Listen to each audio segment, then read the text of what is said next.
안녕하세요, 부자사장입니다. 2021 타경 11 물건 번호가 4번이 되겠습니다. 위치는 서울 강서구 화곡동 일명 동신주택이었나요? 동신주택에 와 있습니다. 종류는 다세대 빌라입니다. 지금 저희가 위치하고 있는 데는 그 지하에 지하 주차장 위치입니다. 지하 주차장 위치는 용적률이 안 들어가죠. 건축물을 지을 때 용적률이 안 들어가는 점 팁이고요. 건물 면적은 약 14평, 대지권은 약 7평이 되겠습니다. 소유주하고 채무자는 같은 동일인이고요. 최초 감정가가 1억 6천에 나와가지고 현재 두인 경매에서는 9차까지 유찰됐다고 해서 2,600에 나와 있습니다. 하지만 여기 보시면 옥션원에서는 9차까지 유찰됐는데 최초 감정가 똑같이 1억 6천에 나와 있습니다.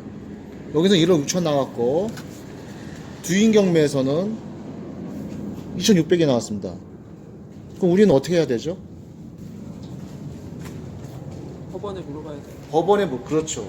우리는 이 사설 경매지는 정확하지 않는 경우가 있고 법원도 정확하지 않는 경우도 간혹 있잖아요. 따라서 이런 경우에는 법원에 문의를 해봐야겠죠. 법원에 서류 떼어보면 나올 겁니다. 해당 건물은 3층 중에 3층이 되겠고 위치는 토지가 여기가 제2종 일반 주거지역이 되겠습니다. 그러면 이 물건에 우리가 특징 중에 하나는 허그가 확약서를 제출했는데 확약서를 제출을 약 열흘 전에 했어요. 그 열흘 전에 한 거를 과연 업데이트를 했느냐 안 됐느냐, 그리고 그 내용이 뭔지 그게 파악하는 게 이 물건의 키포인트라 할 수 있겠습니다. 임차인은 임차권 등기자예요. 따라서 허그에서 보증금을 받고 이사를 한 상태일 겁니다. 매각 물건 명세서를 보겠습니다. 석땡땡씨가 1억 5천에 보증금 있는데 허그가 권리 승계를 했다고 적혀져 있습니다. 따라서 허그가 임차인 대신해서 임차인의 권리를 행사를 하겠다는 뜻입니다. 그리고 밑에 보시면 비고란에 현황조사서에서 공부상 3층 2호는 서류상에서 3층 2호라고 했는데 실제로 가보면 동원주택 302호라고 표기가 되어 있다고 합니다. 그럼 우리가 최근에 두인 경매에서는 2,600이라고 적혀 있고 최저가가 옥션원에서는 1억 6천에 적혀져 있는데 옥션원에 보시면 임차인 분석란에 보시면 임차권 승계인 주택도시 허그에서 매수인에 대해서 매수인은 최고가 매수인이죠. 최고가 매수인에 대해서 대항력을 포기했다는 것을 임차인 분석란에 적어놨습니다. 옥션원에서는. 그럼 이걸 어떠한 근거로 적어놨을까? 두인 경매는 안 적혀 있거든요. 또 금액도 상이하고. 그럼 우리는 이거를 볼 때 법원에서 문건 송달 내역에 보시면 문건 접수 내역을 보시면은 최근에 뭔가 서류가 와 있는지 확인해 보시면 되겠습니다. 문건 접수 내역을 보시면 2023년 5월 17일 날, 오늘이 며칠이죠?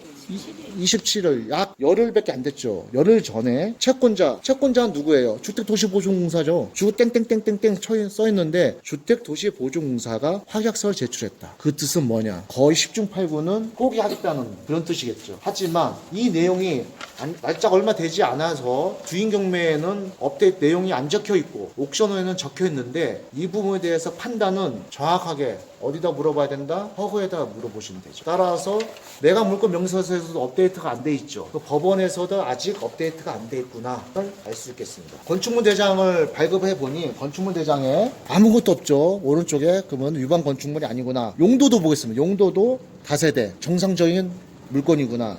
전용 부분, 공용 부분 두 개 합해서 공부, 이 면적 이렇게 되는구나. 이분은 강 땡땡씨가 2016년도에 소유권을 이전했구나. 건축물 대장상에 보면 알 수가 있습니다.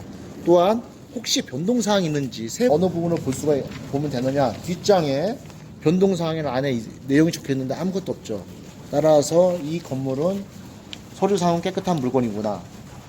건물 계량도 보겠습니다. 건물 계량도는 현재 비가 오는 관계로 올라가서 보겠지만 3층에 오른쪽 면이 되겠습니다. 그럼 이제 이동해서 해당 호수로 가보도록 하겠습니다. 이동하시죠.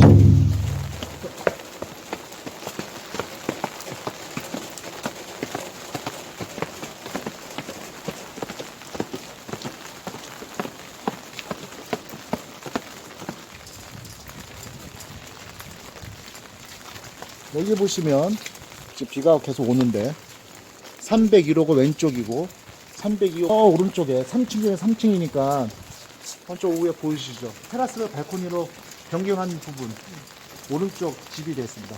이제 올라가도록 하겠습니다.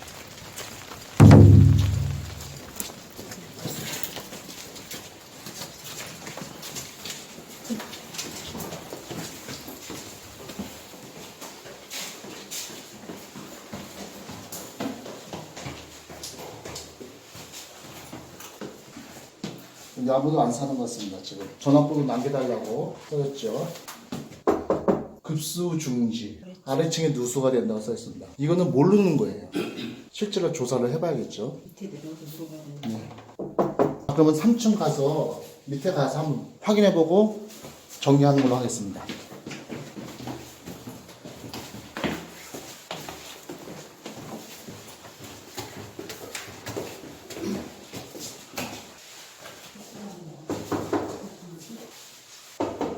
해나무수 여기하고 여기도 반반씩 물려 있을 거예요.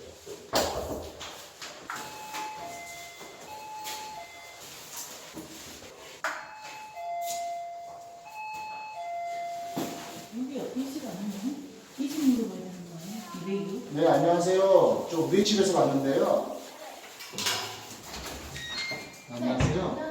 우리가 경매가 나와가지고 뭐 누수가 된다고 밑에 집에서 그 써있더라고요. 그래서 혹시 여기 위에서 물 새는 거 있나요? 그래요? 혹시 옆집은 혹시 좀 초인 좀 누르고 누수가 되는지 확인해 보려는데 안 계셔가지고. 택시 아저씨라서 새벽에 들어오신 거예요. 아, 그러세요? 잘 모르겠어요. 그 오시는 시간 잘 몰라요. 맞다? 낮에 오시는지 밤에 오시는지. 그러면 제가 전화번호 하나 알려드릴 테니까 그분한테 전화. 저도 못 만났는데요. 저도 출근하는데. 아, 그러세요? 네네. 아, 미안합니다. 예. 아, 네네. 우에 때문에 뭐 불편한 건 없는 거죠? 저희 집은 근데 베란다 쪽에서 크랙이 있어갖고 네. 거기서 물이 새는 것 같거든요. 그러니까 여기 건물 전체가 좀 크랙이 있는 것 같은데 위에서 물이 새서 그거 베란다 위쪽에 불 켜지는데 물이 새거든요. 근데 그게 저희 이사 왔을 때 거의 초반에 이게 와갖고 벌써 4년 됐어요. 네. 그래갖고 그냥 어떻게 그냥 잘 닦고 이렇게 지금 그냥 쓰고 있는데 근데 이게 위에 때문인 것 같진 않아요. 왜냐면 저희 살았을 때부터 위에가 살고 있진 않았어서 그냥 저는 이제 건물에서 크랙이 있어서 그냥 그런가 보다 정도. 그러면 우에가 안 산 지 얼마나 됐나요? 그건 모르겠어요. 근데 꽤 사람이 오고 가는 소리가 없었는데. 그래요? 네. 혹시 여기는 지금 선생님 방이 몇 개예요? 방은 3개요. 방 3개? 화장실 하나? 네. 혹시 전세예요? 아니면 본인 집이에요? 저희 집. 얼마 주고 들어오셨어요? 왜 물어보세요? 대략 이제 시세 좀 뭐 가격이 얼마 정도 돼요? 저는 전세 살인다고 해서 전세 산다나? 그때 근데 원래 시세를 잘 모르겠어요. 그냥 전세값으로 그냥 들어온 거예요. 전세값으로? 그때 전세 얼마 하셨어요? 한 1억 원? 약 1억 5천 그 당시에 전세. 1억 5천 원이요? 중청청 갑자기 모르시니까 제가 헷갈리는데 아무튼 그쯤이었던 것 같아요. 약 1억 5천 내외 정도. 그때 저 전세금을 해가지고 다시 사신 거다. 그냥 대충 왜냐면 안 그러면 너무 주차하는데 불편한 건 없으세요? 저희 집은 주차가 없어요. 근데 몇 번 쓴 적이 있었거든요. 저희 오빠가 왔다 갔다 해서. 근데 불편하다고 하는데 그건 어쩔 수 없는 쪽에 그 정도? 지금 뭐 하시는 거예요? 아, 경매가 나와가지고. 이해가요? 네. 302호가. 아무튼 그렇습니다. 아, 예, 감사합니다. 네. 네, 수고하세요. 형님, 집 때문에 오신 거예요? 네네네. 물이 새나요? 집 때문에? 아니 그게 아니고 네. 여기 그 비둘기가 있어서 비둘기 퇴치 좀 하려고 했는데 혹시 여기 2층 집주인 전화번호 아세요? 그 앞에 써있던데요.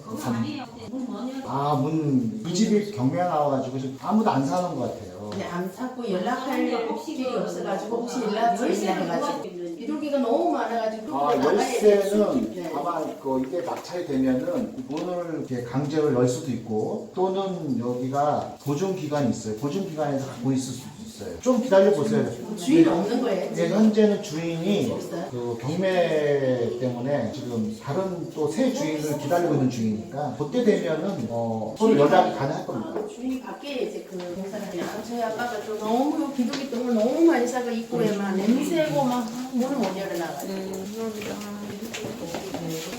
안녕하세요. 네.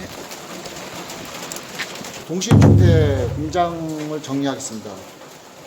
이 이 사건 같은 경우는 현재 그 허그에서 확약서를 최근에 제출했기 때문에 그 제출한 부분에 대한 내용을 정확하게 파악해 볼 필요가 있고요. 그리고 2층 세대를 반 정도 되는 세대를 방문해 보니 일부 누수가 된다고 합니다. 그래서 그런 부분을 다른 또 2층 세대, 다른 세대를 한 번 더 방문하셔가지고 누수 여부도 파악해야, 건물에 대한 하자 여부를 파악해야 될 것 같고요. 이 건물이 1991년도가 보존 등기예요. 연식이 약 30년, 32년 됐습니다. 상당히 노후화가 돼가지고 건물이 크랙이 좀 꽤 있는 걸로 조사가 됐습니다. 그리고 2층 같은 경우는 우리가 해당 그 건물보다 면적이 작은데 그 당시에 4년 전에 전세로 1억 5천 주고 들어왔다 합니다. 그래서 상대적으로 우리가 그 이 건물에 대한 값에 대한 거를 유추해 볼 수 있겠습니다. 이상으로 그 빌라에 대한 인장을 마치도록 하고요. 질문 받겠습니다.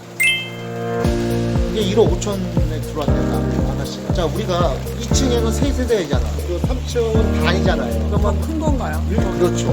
1.50% 늘어났는데 단지 좁은 거는 하나 있어. 발코니가 없는 거. 발코니가 있잖아. 느슨하게 했으니까 비가 새는가. 발코니 때문에 그게 물이 좀 샌대요. 그럼 2층에는 3세대가 살고 3층에는 1.5세대씩 파포화 있잖아요. 근데 오른쪽에 누수가 된다고 밑에 층에서 써난 보니까 밑에 층 한 집은 문이 식기사하니까 안 열리고 한 집은 아가씨인데 그 아가씨 말로는 비가 좀 샌다. 그래서 그 아가씨는 4년 전에 전세 사기를 당했대요. 전세 사기 당해가지고 전세금으로 인수를 했는데 그 당시에 약 1억 5천 주고 들어왔다. 그 전반적으로 가격도 이 정도 가격이면 1억 6천 대면은 한 두 번 정도 떨어져 1억대 초반에 받아도 집 수리하고 여기는 위치상으로는 괜찮은 지역이잖아요. 근데 거기는 깨끗해요. 깨끗하다. 내 한국 사람 하죠. 야, 우리는 방문하니까 어쩔 수 없고 같이 살아야 되고 더불어. 우리 한민족이 안 돼 이제. 우리 한민족 일단 문은 고조선 때부터 깨졌어요. 원래 아니에요. 아니 단일 민족이 어딨어. 지금 찍고 있어요? 끄세요. 아니 아까 다 끝나지 않으셔서.